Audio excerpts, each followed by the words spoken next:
ভাই ভাই দেন না, খাবার খায় বিল দিতেছে না। কি খাবার খাইছে? ভাই খাবার তো খাইছে অনেক কিছু, পিজা খাইছে, তারপর গরুর মাংস দিয়ে ভাত খাইছে, 7 আপ খাইছে, আবার লাচ্ছিও খাইছে। কি ভাই, বিল দাও নাকে, তোমার সমস্যাটা কি? ভাই দুঃখের কথা কি কমু, রাস্তা দিয়ে আমার টাইমে মানি ব্যাগটা চুরে নিয়ে গেছে।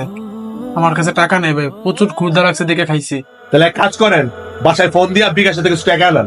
ভাই আমার মোবাইলও নিয়ে গেছে, আর আমার কারণ নাম্বার মুখস্থ নেই যে কল দিয়ে টাকা আনবো। তাহলে একটা কাজ করেন, আপনার কাছে যেহেতু টাকা পয়সা নাই, আমাদের রেস্টুরেন্টের থালা বাসন গুলো এক সপ্তাহ আপনার ধুতে হবে, আস্তে আস্তে আপনার টাকা মাইনাস হয়ে যাবে। ভাই আমি তো থালা বাসন ধুইতে পারবো না, আমার আপনি আপনার ক্যাশে বোন, এক সপ্তাহের ভিতরে আপনি লাভবান হয়ে যাবেন, অনেক টাকার মালিক হয়ে যাবেন। কি করছে এগুলা? আরে আপনি এই ভুলেও করেন না, এটি হলো চোর।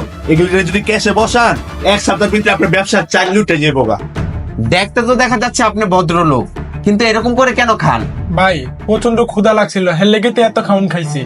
খাওনের গোষ্ঠী কিলাই, বাইর বাইর বাইর, ফালতু পোলাপান।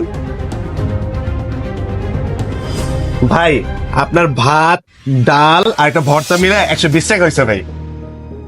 ভাই অনেক ক্ষুধা লাগছিল তো, তাই ভিতরে ঢুকে গেছি, আমার কাছে কোনো টাকা নাই ভাই। আরে ভাই আপনিও আয়া পড়ছেন এই ক্যাফে 3 রেস্টুরেন্টে ফ্রি খাওয়ানোর লেগা। কারণ আমি সত্যি কথা আপনি বলছি আসেন। ভাই, ভাই আমার পেটে অনেক ক্ষুধা লাগছিল ভাই, তাই আমি ভুলে ঢুকে গেছি, আমার কাছে কোনো টাকা নাই ভাই। আমি কিভাবে এখন আপনার বিল পরিশোধ করবো? ভাই অনেক ক্ষুধা লাগছিল ভাই, আপনি একটু বুঝতে চেষ্টা করেন। এই কিছে?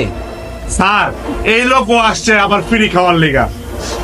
ভাই আমার ঘর বাড়ি সব নদীতে ভাঙ্গে লয়ে গেছে, আমার মা বাবা ভাই বোন যা ছিল সবাই এই নদী ভাঙ্গনে মারা গেছে ভাই।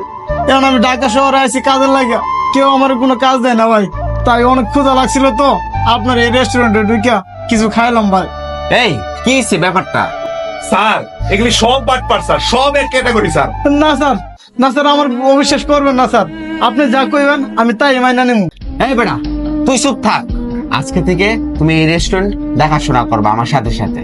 সত্যি কথা বলতে কি ভাই, আমার এতদিন যাবত কেউ কাজ দেয় নাই ভাই, আমি আপনার কি বলে যে ধন্যবাদ দিব ভাই। আরে রে পায়ে পড়তে হবে না, কারো কাছে মাথা নত করো না। রিজিকের মালিক হচ্ছে আল্লাহ, আল্লাহ পাক কখন কাকে কোথায় নিয়ে যাবে কেউ বলতে পারে না। আল্লাহর উপর অন্ধবিশ্বাস রাখবা, জীবন কখনো থেমে থাকবে না। আল্লাহ চাইলে প্রত্যেকটা মানুষকে রিজিক বাড়িয়েও দিতে পারে, কমিয়েও দিতে পারে, শুধু বিশ্বাস রাখবা আল্লাহর উপরে। বুঝতে পেরেছো? জি ভাই। এই রফিক, অনেক কাজটা শিখাই দে, কি কাজ করতে হবে। কি বলে যে ধন্যবাদ দিব স্যার আচ্ছা, যাও আপনারে। ভাইয়া। স্যার আপনি যে এত দয়াবান দেখান স্যার, এমনি যদি করতে থাকেন ব্যবসাটা 2 দিনে চাঙ্গে উঠে যাবো গা স্যার। শুনা যা, একটা কথা বলি, এদিকে আয়। শোন, এই যে যে লোকটা আসলো না খাবার খাওয়ার জন্য, আমারও কিন্তু একদিন খিদা লাগছিল, আমিও রাস্তার ছেলে ছিলাম, তখন আমি এই রেস্টুরেন্টেই আসছিলাম খাবার খাওয়ার জন্য। শোন, তুই তো জানোস আমার সম্পর্কে সবকিছু, আমিও ক্ষুধার্ত ছিলাম, বস্তিতে আমার বাড়িঘর সবকিছু পুড়ে গেছে, আমি তোর ভাবি আর তোর বাতিজারে নিয়ে কতটা কষ্ট করছি। একদিন খিদার জ্বালা এই রেস্টুরেন্টে আইসা মহাজনের কাছ থেকে করা ভাত চাইছিলাম আর একটা কাম চাইছিলাম, মহাজনে আমার ফিরাই দেয় না। তারপরে আস্তে আস্তে কাজ করতে করতে আমি এই মহাজনের মনে ঢুকে গেছি, উনি আমার এই রেস্টুরেন্টটা বোঝাই দিয়ে গেছে। আর মহাজনে আমার একটা কথা কয়ে গেছে, যে ব্যক্তির খিদা লাগবো তারে তুই খাওয়াবি, কারণ রিজিকের মালিক আল্লাহ, কার ছিঁড়ে আল্লাহ কখন কাকে কোথায় উঠাবে কেউ বলতে পারবে না। তাই ক্ষুধার্ত ব্যক্তিকে খাবার দেওয়াটাই উত্তম একটা কাজ।